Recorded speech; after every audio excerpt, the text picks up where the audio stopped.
Assalamualaikum warahmatullahi wabarakatuh. Beberapa waktu terakhir, publik sempat dihebohkan dengan tayangan Trans 7 tentang dunia pesantren yang memicu pro dan kontra. Namun di balik sorotan itu, ada sisi lain yang jarang terlihat, bahwa para kiai di Indonesia bukan hanya pengasuh santri, tapi juga sosok visioner yang berperan besar dalam kemandirian ekonomi umat. Siapa bilang jadi kiai cuma soal dakwah dan kitab kuning? Faktanya, banyak di antara mereka yang juga sukses membangun lembaga pendidikan, bisnis syariah, bahkan duduk di posisi strategis nasional. Di video kali ini, kita akan bahas 7 kiai terkaya di Indonesia, yang bukan hanya berilmu tinggi, tapi juga inspiratif dan penuh keberkahan. Kekayaan para kiai ini tentu bukan dari jalan instan. Mereka membangun sistem ekonomi pesantren dari bawah, memperkuat koperasi, lembaga keuangan syariah, hingga pendidikan kewirausahaan. Kita tidak menilai mereka dari tumpukan harta pribadi, tapi dari seberapa besar pengaruh ekonomi dan sosial yang mereka hasilkan.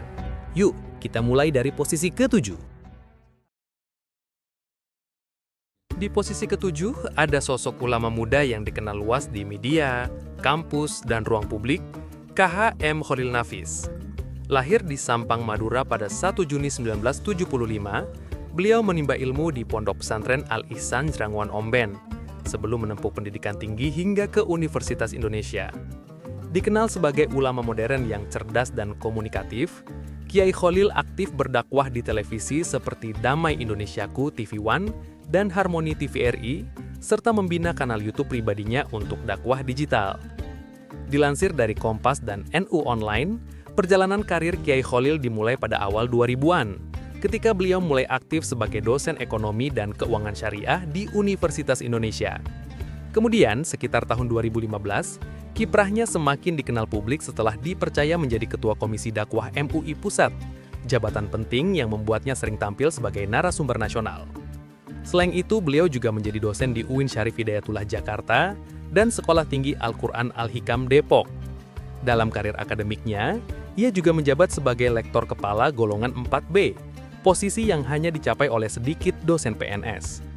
Selain berkiprah di dunia dakwah dan akademik, Kiai Khalil juga aktif sebagai konsultan ekonomi syariah, pembimbing sertifikasi halal, dan penulis berbagai buku keislaman. Beliau sering menjadi pembicara di forum internasional dan seminar ekonomi Islam. Dengan aktivitas yang begitu padat dan luas, wajar jika kekayaannya ditaksir mencapai lebih dari 5 miliar rupiah, bersumber dari profesi akademik, kegiatan dakwah, hingga bisnis konsultasi syariah.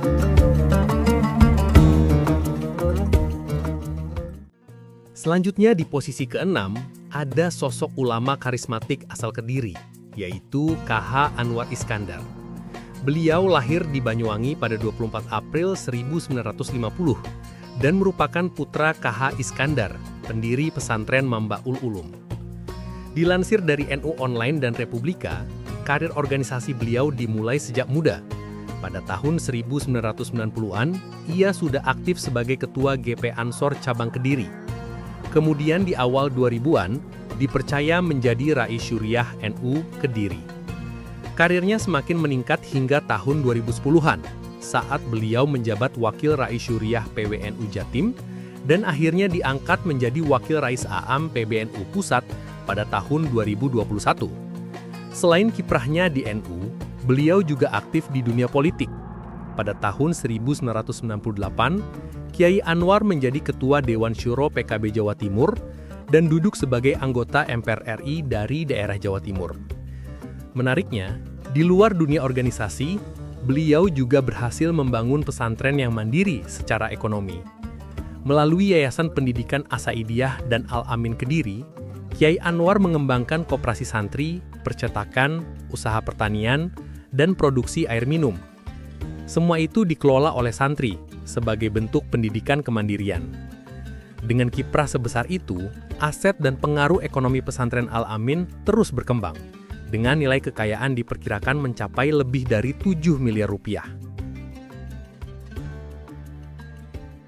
Di posisi kelima, nama besar ini pasti sudah tidak asing lagi, KH Said Akil Siraj. Ulama asal Cirebon ini dikenal sebagai cendekiawan muslim yang berpengaruh dan selama 2 periode menjabat sebagai Ketua Umum PBNU 2010 hingga 2021. Dilansir dari bisnis.com dan Tempo, Kyai Said memiliki rekam jejak panjang di dunia pendidikan dan sosial. Ia menyelesaikan studi doktoralnya di Universitas Al-Qura, Mekah, dan sejak muda sudah aktif menulis serta berdakwah. Dalam perjalanan karirnya, Kyai Said tidak hanya aktif di PBNU, tetapi juga menjadi Komisaris Utama PT Kereta Api Indonesia (KAI) sejak tahun 2022. Posisi ini menunjukkan kepercayaan pemerintah terhadap pemikirannya dalam bidang manajemen dan kebijakan publik. Selain jabatan formal, beliau juga mendirikan Said Aqil Center, lembaga yang fokus pada pengembangan ekonomi umat dan moderasi beragama. Ia aktif memotivasi masyarakat Nahdliyin untuk membangun ekonomi berbasis koperasi dan pesantren. Dengan kiprahnya di berbagai bidang, kekayaan Kyai Said Aqil Siraj diperkirakan mencapai 8–10 miliar rupiah.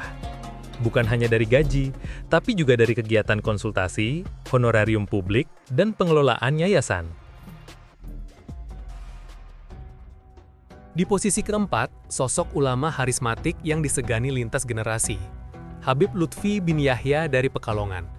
Beliau adalah tokoh tarikat yang berpengaruh besar, dikenal karena kesederhanaan dan kedalaman ilmunya. Habib Lutfi memimpin ribuan jamaah dan menggerakkan banyak kegiatan sosial. Selain itu, beliau juga aktif mengembangkan ekonomi umat melalui pembinaan UMKM, koperasi santri, dan lembaga sosial berbasis pesantren. Dilansir dari Republika dan NU Online, kiprahnya diakui hingga tingkat nasional. Beliau menjabat sebagai Ketua MUI Jawa Tengah, Ketua Forum Sufi Dunia, dan juga dipercaya sebagai anggota One Team Press RI, Dewan Pertimbangan Presiden. Di bawah bimbingannya, banyak usaha mikro di Pekalongan tumbuh, dari industri batik, makanan, hingga kerajinan tangan. Semua diarahkan untuk memperkuat ekonomi berbasis nilai-nilai Islam. Dengan pengaruh yang luas, kekayaan beliau diperkirakan mencapai 10 hingga 12 miliar rupiah, sebagian besar dalam bentuk aset yayasan, pesantren, dan kontribusi donasi sosial. Di posisi ketiga, ada ulama yang dikenal dekat dengan dunia bisnis dan teknologi, yaitu KH Yusuf Mansur. Ustadz yang populer lewat konsep sedekah subuh ini memadukan nilai spiritual dan entrepreneurship. Perjalanan karirnya dimulai pada awal tahun 2000-an saat beliau mendirikan pesantren Darul Quran di Cipondo, Tangerang. Tak lama kemudian, beliau mengembangkan Paytrend, aplikasi transaksi digital berbasis syariah yang pernah booming di Indonesia. Dilansir dari CNBC Indonesia dan Detik Finance, Yusuf Mansur juga mendirikan beberapa unit usaha di bidang pendidikan, properti, dan penerbitan. Meski sempat mengalami pasang surut, ia tetap menjadi salah satu pionir dakwah berbasis ekonomi syariah. Dengan berbagai aktivitas usaha dan lembaga pendidikan yang ia kelola, kekayaan Yusuf Mansur diperkirakan mencapai 30 hingga 50 miliar rupiah. Nomor 2, siapa lagi kalau bukan KH Abdullah Gimnastiar atau yang akrab disapa Aagim. Pendiri Darut Tauhid Bandung ini dikenal karena gaya dakwahnya yang menenangkan hati. Dilansir dari Kompas dan Liputan 6, karir Aagim berkembang pesat sejak tahun 1999 ketika ia mendirikan MQ Corp, holding company yang menaungi unit bisnis Darut Tauhid. Bisnisnya meliputi hotel syariah, media televisi MQTV, radio MQFM, serta lembaga pendidikan dan travel umroh. Selain itu, Aagim juga aktif di berbagai kegiatan sosial, pelatihan kepemimpinan Islami, dan program motivasi nasional. Dengan kiprahnya itu, ia berhasil membangun ekosistem ekonomi berbasis spiritual. Total kekayaan Aagim ditaksir mencapai 60–80 miliar rupiah, berasal dari jaringan MQ Corp, lembaga pendidikan, dan usaha pariwisata syariah. Dan inilah posisi pertama, KH Ma'ruf Amin. Ulama senior yang kini menjabat sebagai Wakil Presiden Republik Indonesia. Perjalanan panjang beliau dimulai dari dunia pesantren di Banten. Pada tahun 1970-an, beliau aktif sebagai pengajar dan pengasuh pesantren An-Nawawi Tanara. Seiring waktu, kiprahnya meluas hingga ke tingkat nasional. Dilansir dari ELHKPN KPK, Ma'ruf Amin memiliki kekayaan resmi sebesar 15,79 miliar rupiah, yang sebagian besar berupa aset tanah dan properti. Sebelum menjadi wakil presiden, beliau pernah menjabat sebagai Ketua Umum Majelis Ulama Indonesia, anggota DPR RI, dan Ketua Dewan Pengarah Komite Nasional Keuangan Syariah (KNKS). Beliau juga berperan besar dalam pengembangan bank syariah dan industri halal nasional. Dengan pengaruh besar dan dedikasi yang luar biasa, KH Ma'ruf Amin menjadi simbol ulama yang berhasil menjembatani dakwah dan kebijakan ekonomi modern. Dari ketujuh kiai tadi, kita belajar bahwa kekayaan sejati bukan sekedar angka, melainkan seberapa besar manfaat yang bisa diberikan untuk umat. Mereka membuktikan bahwa dakwah dan ekonomi bisa berjalan berdampingan. Bahwa menjadi ulama tidak berarti meninggalkan dunia. Justru, dari pesantrenlah lahir kemandirian dan keberkahan. Karena pada akhirnya, kekayaan terbesar bukanlah harta, melainkan keberkahan yang tak ternilai.